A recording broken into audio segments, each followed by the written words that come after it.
Hi, everybody. How are you feeling? This is so exciting. My name's Lana. I'm from Indie88, and I'm so happy to be here. Indie88 and Indigo present this On the Record with Sarah McLachlan. Thank you for all of your questions. So many great questions. Obviously, you know what you're talking about, so I will try to get to as many as possible. And also, high fives to everyone who's streaming all over the world, who's also watching the video of this at home. Hello. You can say hi to them, too. Okay, well, without further ado, I mean, you know all this because you're super fans, and that's wonderful. But we have the 3-time Grammy winner, 12-time Juno Award winner, an artist who has sold over 40 million records, is in the Canadian Songwriter Hall of Fame, founder of the groundbreaking Lilith Fair, which, of course, subject of a new documentary. Her School of Music provides tuition-free music programs each year to over 1,000 youth, right? And tonight, of course, we're celebrating her 10th album, Better Broken, which is out September 19th. There may be some spoilers. Please welcome the wonderful Sarah McLachlan.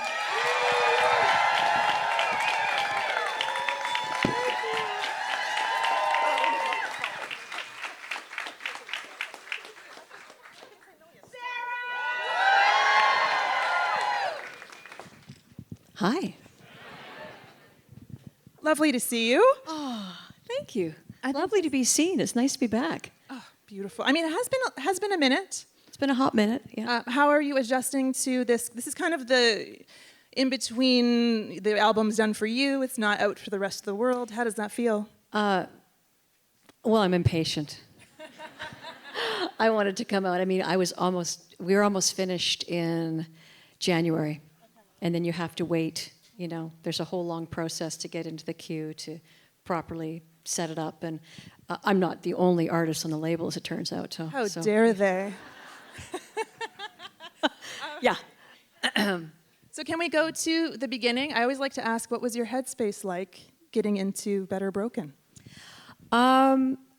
Excitement, trepidation. It had been 11 years since I'd released my own new material. I did a Christmas record in between. But yeah, 11 years being out of, you know, the cogs of the machine. To a certain degree, I kind of stepped away a little bit and was raising teenage daughters. I was a dance mom. Oh, nice. Oh, yeah. A good one, though. Not one of the obnoxious kinds, I think, anyway. And off the side of my desk, I was still doing most of the fundraising for the music schools as well. So just slowly, you know, accumulating enough music. And I got to a place where I thought I had enough. And I met my new producer, Tony Berg. And I think I had a lot of fear about making a change. I'd been with Pierre Marchand for 35 years. I adore him. I love what we created together. But at the time, I thought this might actually be my last record. And if it is, I kind of owe it to myself to, you know, step out of my comfort zone and try something new. It felt a little bit like cheating, I'm not going to lie, at first. You know, when I I allowed myself to have these thoughts, then I said, okay, I have to talk to Pierre. And he was very gracious and lovely about it. So once we got in there, all the fear left. I was reminded how much I love being in the studio and how much I love that process of discovery, of, you know, taking a song to all sorts of different places. Because every time you bring a new musician into the room, every time someone puts their touch on it, it takes it someplace else. And that exploration is really exciting. Now, I know Wendy Melvoin, you have history with. By the way, she was the guitarist for Prince and the Revolution. So she plays on this record, but was she part of your band, or did you creatively work with her in the past? Was it not? No, I just briefly, I met her a couple years ago. Brandy Carlisle did a big Joni jam at the Gorge, and I met her there. Okay. And she told me this whole story. I mean, we're kind of getting into things right away, but... That's how I do it. Yeah, she came up to me and she's like, hey, you know that song Angel? That was my brother.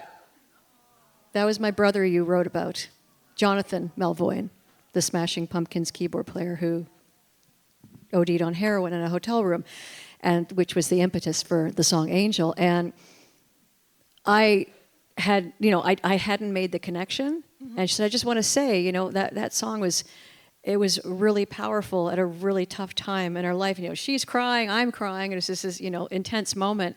And then, you know, fast forward a year and a half, I'm in the studio, and Tony's like, hey, my friend Wendy, I think, would be great on this song. And I'm like, oh, and then she walks in, it's Wendy Malvoin, right? So I'm like, yeah. That's wild. Yeah. Were there any more of those kind of magical coincidences that happened when it came to collaboration or? Just, you know, honestly, every time a new musician came in, and Tony was amazing at, you know, conjuring up the perfect performer for the perfect piece. Like, I mean, it reminds me, Greg Leese played pedal steel on that, and, you know, if anybody likes pedal steel, you know who Greg Leese is. Like, it's amazing. So that was wonderful. And, you know, things like Matt Chamberlain played a lot of drums. He's an incredible drummer. And If This Is the End, sorry, you guys don't know these songs yet. So I'm talking about this stuff, and you have no idea what I'm talking about. But there's a song, it's the last song on the record called If This Is the End. And we were talking about the concept of the song. Kind of, we've all been talking a little bit about the end of the world, you know, trying to think about what that might look like, because holy shit, it's crazy business going on out there. And, you know, it's a little unsettling. So we were thinking about that, and he said, you know, there's this great film from the 50s on the beach, and it's basically about the atomic bomb's gone off, and Australia is the last place in the world where it's going to hit. And so they know it's coming, and they all go out to the beach, and they're singing Waltzing Matilda, and I just thought, oh my God, what an amazing image. And it sort of inspired me to write If This Is the End. But the point being is that Tony said, we need the saddest Salvation Army sounding drum kit. Now, doesn't that just conjure up a whole picture? And so he said that to Matt Chamberlain, and Matt's like, yep, got it. And went over to his studio next door and brought back the saddest, floppiest old drum kit and put it together. And by God, did it not sound like a Salvation Army drum kit? So that song, it's a great way to end the record, but I also feel like there were some surprises when I was doing my research. And one of them is, didn't you all have a little tequila on the beach recording vocals for that track? Yeah, well, you know, that was the very last session. Yeah. And it seemed like a fitting way to end, to bring together a lot of the musicians and a lot of the other friends that I had met during my time there.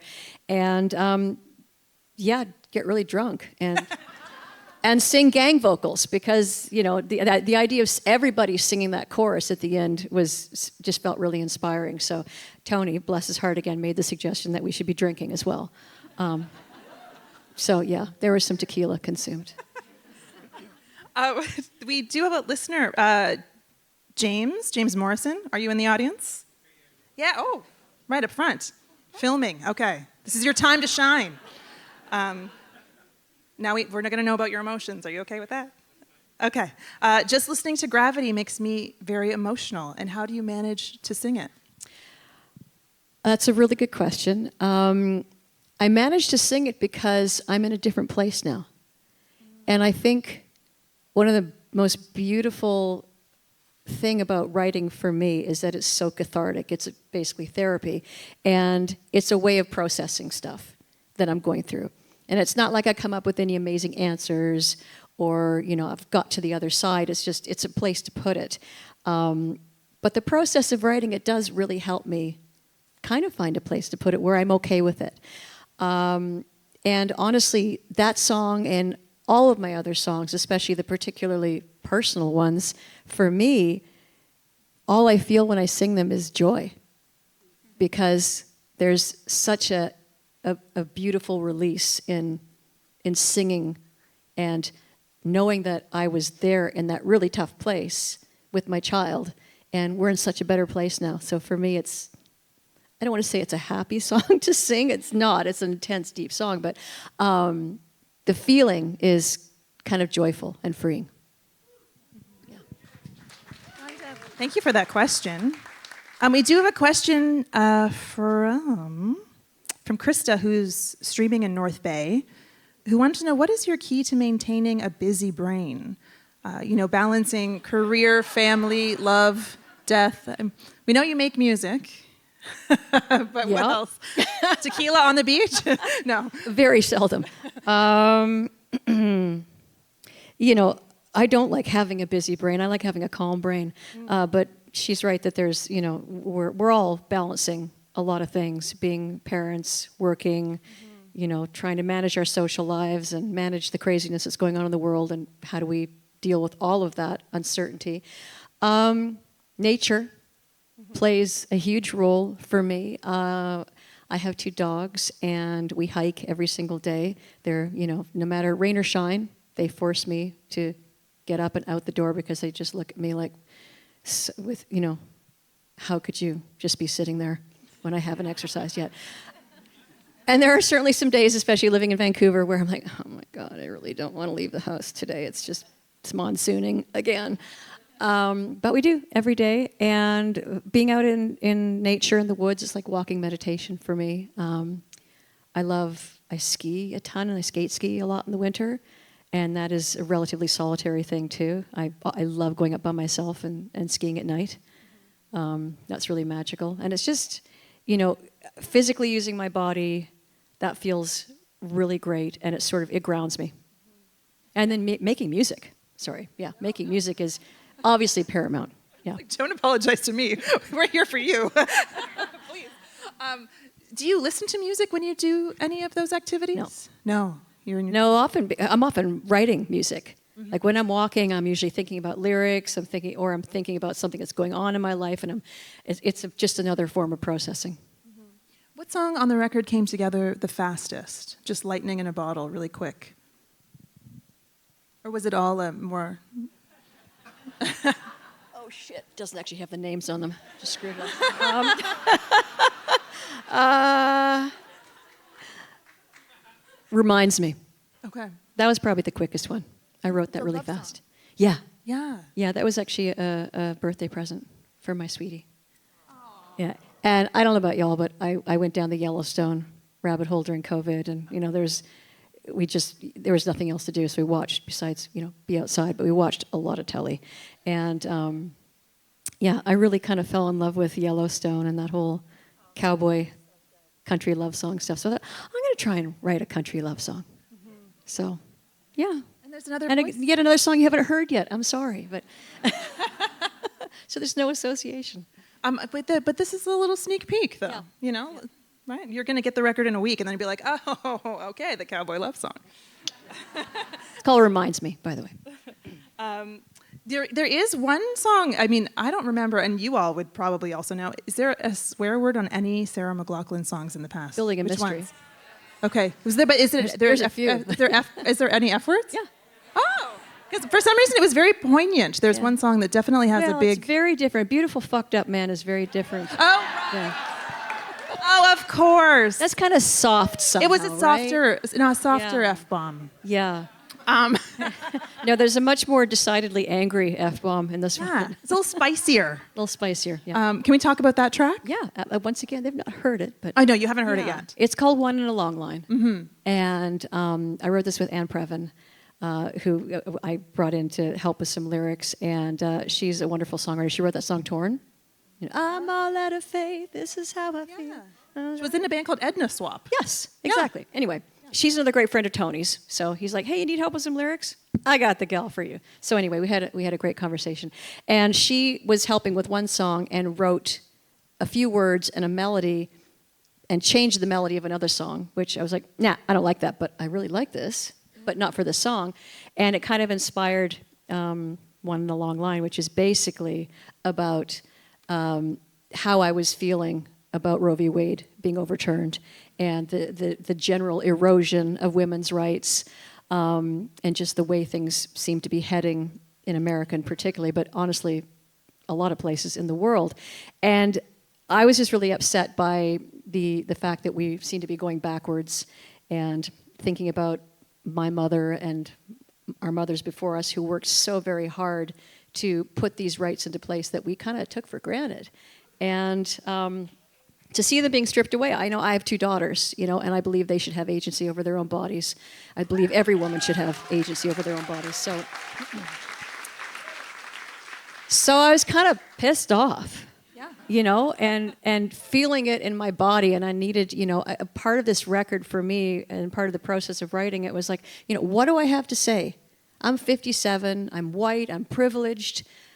I don't know what I have to say anymore. And it took me a long time to, to be okay with, well, this is who I am, and this is where I'm at, and I do have some stuff to say. And I have a platform, and like it or not, this is how I feel. Like I'm pro-choice. I always have been. And I feel like now is a really important time to stand up and not be complacent and be loud about what you believe in. Absolutely. So, and the coolest part of his song is both my daughters sang on it with me. So it's this beautiful full circle. Now, of course, all of this seems to be happening. I don't know the timeline for the Lilith Fair documentary filming, but I'm assuming was that similar timing? Were you part of that process while you were putting together? Well, the filming obviously happened during Lilith. So it was all the compiling of all the different pieces and then all the editing, which was, I think it's like 6 years. It was a long process. But yes, I was involved. I don't know how to edit. And I already did all the stuff. So I was just like, you know what? You guys know what you're doing. Send me rough edits. And I just, as the iterations came in, it was like, okay, this is really, I had a few notes, but honestly, very little. They did an incredible job. And think about, 3 years encapsulating that into a 90-minute piece. Mm-hmm. So the amount of, culling and, just deciding what are the most succinct, fine moments to tell the whole story. They did an incredible job. It had me wonder if you're a nostalgic person. No. No, and to the point which I have nothing from Lilith. I don't have any of the T-shirts. I have none of the memorabilia. I was like, I think my dad saved all that stuff, and then when my dad passed away, it was in a box in the attic, and I don't know where it went. I know. And then I'm like, people were asking for this stuff. I'm like, maybe it's not. I'm nostalgic, but I'm not sentimental. Interesting. To the point which it's like, it's just taking up real estate. I don't need this stuff. And see, look at that T-shirt. I'm not going to ask for it, but that's a nice T-shirt, And it's okay. I would not do that to you. I mean, if you ever need any Lilith or memorabilia, I'm sure we've got a few people around we can ask. Yeah. Well, yeah. I think we're good now. But yeah, I mean, I don't hold on to that stuff. And my record label is terrible at holding on to that stuff too. So when it comes to music, is every record a fresh start, or Yeah. what is you don't Absolutely. revisit anything else from the past? I mean, I don't listen to my old music. Thank you. I appreciate that. I mean, honestly, with this record, this is the first time I've ever listened to my own record once it's done. Every other time I've always been kind of sick of it. And for whatever reason, I love this record so much. And after it was done, I went, every time I was in my car, I just kept listening to it because I wanted to revisit those feelings. I wanted to revisit the fun and the joy and the passion and the excitement of making it. And yeah, I'm so proud of it, and I love it so much. So I know I'm really building it up, but I just think there's so much joy and so much intensity in it for me. When it comes to performing these songs, which song gives you the most reaction internally, like those warm feelings? Well, I did a brief showcase in LA, and I played the entire album back to back, like twice, once over 2 nights, and different feelings. Like one in a long line, again, which you haven't heard. I'm sorry, but it gave me this. They'll be like, we're going to it first. It gave me like there was a visceral feeling of anger that it brought up in me that I actually had to take a couple breaths afterwards because the next song is incredibly quiet and slow and very moody. And I was like, oh, girl, you need to calm your nervous system down before you get to this next one. But I haven't had a lot of experience playing them. Wilderness. Wilderness is actually one that perhaps if you're nodding your head, you've heard that before live. Yeah, that was a bunch of years ago, maybe 6 or 7 years ago. I debuted that. Yeah, that's a doozy. Yeah. And it felt really fucking good to sing that one, especially being on the other side of it. Yeah, you'll understand soon. It's about a relationship that just went very south for a long time. So, do you ever contact the people you write about and say, this one's about you? Oh, I don't need to. They know. So when I recently, because my daughter hadn't heard it, so I played it for her in the car, and she's like, "Oh, be careful dating a songwriter." I'm like, "Yep."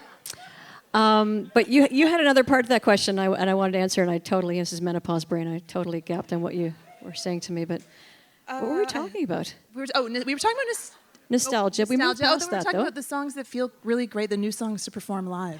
Oh, yeah. Wilderness feels really great. Again, I think because the songs that have the most intense meaning for me, the ones that were the toughest times I went through, those are the ones that feel the best to sing because I'm in a different place. And it feels really, as I said, really freeing and exhilarating to sing those.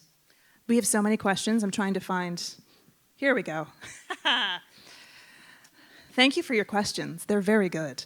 What is the song of yours that healed you the most while writing it? Gravity. Gravity. If I'm forward thinking, and I am focused on the new record. Yeah, I think that was, it's a song about my relationship with my firstborn daughter. We are kind of, in some ways, very similar, but in other ways like oil and water. And we had a really challenging time, especially in her later teen years and before she left. She went to university during the first year of COVID, which did not go very well for her. And she came home kind of a mess, and I could not help her. I couldn't reach her. She was so withdrawn, so angry. And eventually I said, look, I think we need some help. So she agreed to come to family systems counseling with me. And that was amazing and painful because in peeling back all the layers of the onion, what I discovered is that she didn't trust me. She didn't feel safe with me to tell me what had gone on at school. She thought she'd feel judged. And this is horrible to hear because it's basically exactly how my mother parented me, was with shame. And if I would tell her something went wrong, she was, what did you do? You know, it's always, you must have done something to elicit that response. So it was really hard for me to hear because I thought I was a pretty good parent. And I thought I was, you know, very, very loving, very caring. I tried to be always like that, but I was also hard on her because she struggled with ADHD, and when some things got hard, a wall would go up and she wouldn't do it. And I'm like, okay, this is okay now, but it's going to get really hard when you're out there in the world. We have to figure out ways to get you some grit and get you some resilience. So I was a hard ass. And that translated to her of, you make me feel bad about myself. And you make me feel lesser than, which she was able to finally articulate in counseling. And I realized that, okay, if we're going to have a relationship, I need to learn how to communicate differently with her. And so that was, you know, eating a lot of humble pie. But going, okay, well, this is worth it. What do I do? How do we do this? And so we talked and talked and talked, and I realized figured out a different way to communicate. She was, you know, there was lots of things that went on. But anyway, sorry, I'm going on and on about this. But the end of the story is we have an incredible relationship now because we worked so hard to understand each other in a really safe way, this safe environment of family systems counseling. And I mean, I think it's amazing stuff. If you can get a good counselor, it was life-changing for us. So.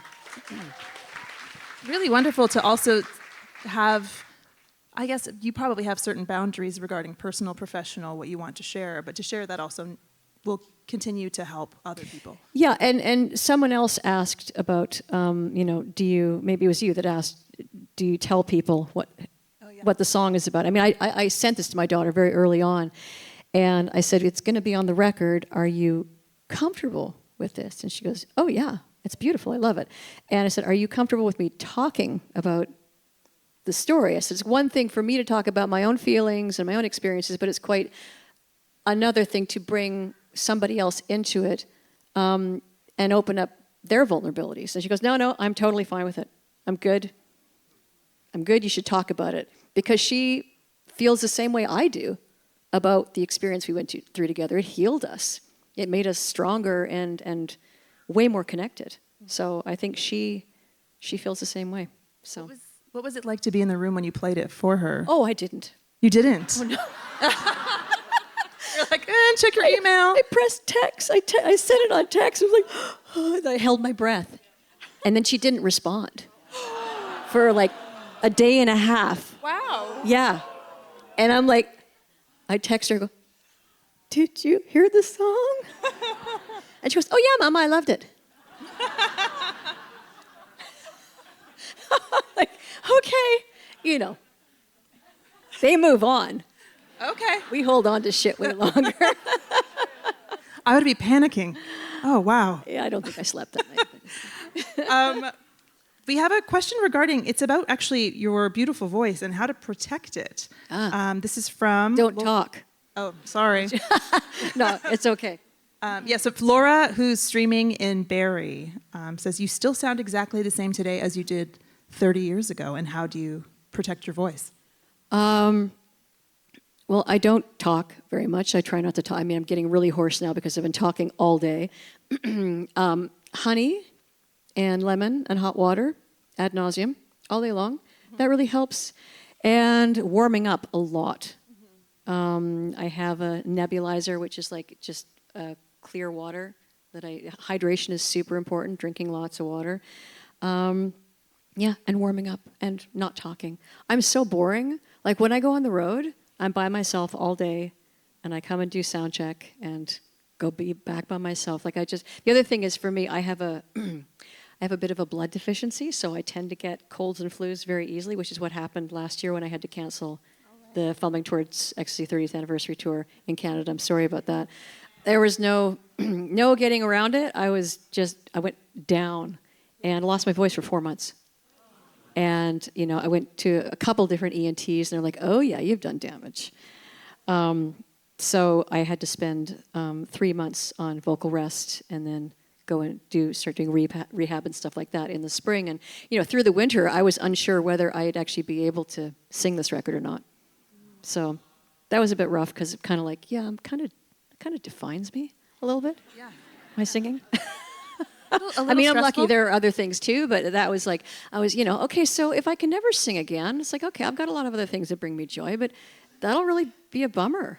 So I'm very thankful that it came back. Does that mean that you approach touring differently? You do have some dates this fall, but Yeah. for this Better Broken record, will we maybe have a break between? Yeah, I think there's going to be 10 shows in the States shortly thereafter this tour is up, and I used to do 3 in a row and a day off, which doesn't seem that bad. But if you're singing 2.5 hours or 3.5 hours when you do sound check for 3 days on, it's just I'm 57, and nothing works quite as well anymore. So you have to pace yourself. You only have so much energy. Sleep's paramount too. But yeah, so I'm definitely going to be touring, but I think it might look a little different. Maybe 2 in a row and 1 off. Mm-hmm. But that doesn't make any financial sense either, so. So there's that to weigh, but you know, I'd rather keep my voice. True. What a challenging process to try to figure out how to both, you know, it's a career, it's your life, it's your source of your career. And a huge source of joy, too. But yeah, I mean, I'm at the same time, after 38 years of doing this, I still get to do this. I mean, I'm pretty lucky. Yeah. I'm very lucky. So. Well, we have just one. We'll try to protect your voice. For one more question, and then you'll get over to the piano, which is very exciting. How you guys feeling? Okay. And thank you for all of your questions. There were many. They were all great. You could do my job, but I'm the lucky one today. So I appreciate you and everyone who's streaming at home as well. Thank you for your questions. This one I thought was interesting because you have been out of the spotlight for a while, which I would argue, even if you try to go out of the spotlight, people are going after you for Super Bowl commercials. The Simpsons had you do a parody tune. No one wants you out of the spotlight. They're going to bring you out anyway. But are you ready for, like, how do you cope with fame these days? Is pretty much the question. And this is from Mike. I mean, the same way I always have. I think I choosing to live in Canada is a big part of my sanity, and I think I think we are a little less of a celebrity obsessed culture. So I'm Sarah who goes to the grocery store and drops her kids off at school. Not anymore. I'm an empty nester now, but it's okay. She's off in college having the time of her life. I'm not quite sure how I'm going to manage it this time. I mean, I've managed to do it okay so far. I have the best fans in the world, right? So, and they're super respectful, and it's okay. It's part of the job. And I mean, I love performing for people. I love singing. I love seeing your smile. I love thinking that there's something that I am creating that is going out into the world and into your hearts and minds and elevating you somehow and making you feel better for a moment and galvanizing us and making us feel like we're all part of something bigger than ourselves for this brief moment away from the madness in the outside world. I mean, I think that's one of the most beautiful gifts music can give us. It's like a bridge,